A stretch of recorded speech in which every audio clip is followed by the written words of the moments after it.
तर मुंबई पुण्यासह नागपूरमध्ये देखील आज गणपती विसर्जनाच्या मिरवणुकीसाठी नागपूर प्रशासन देखील सज्ज झाल्याचं पाहायला मिळतंय। तर नागपूरमधील ही दृश्य आपण पाहतोय। टेकडी गणपतीच्या विसर्जनाची तयारी ही सुरू झाली आहे।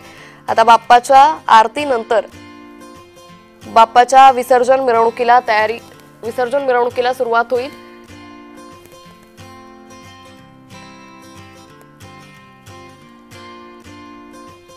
तर या संदर्भात अधिक माहिती घेऊयात आमचे प्रतिनिधी हितेश मेश्राम यांच्याकडून। हितेश, नागपूरमधील प्रसिद्ध अशा टेकडी मंदिरात आता भाविकांनी मोठी गर्दी केल्याचं पाहायला मिळतंय, काय अधिक अपडेट?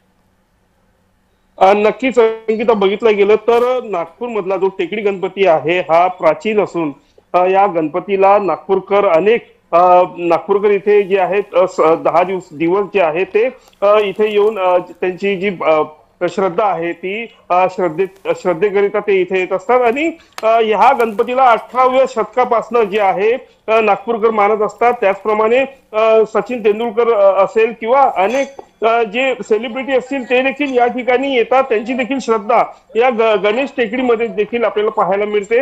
मात्र 250 वर्ष जुनी या गणेश टेकडीची जो इतिहास आहे त्यामध्ये जर बघितलं गेलं तर ह्या गणेशाची जी मूर्ती आहे ती स्वयंभू आलेली आहे।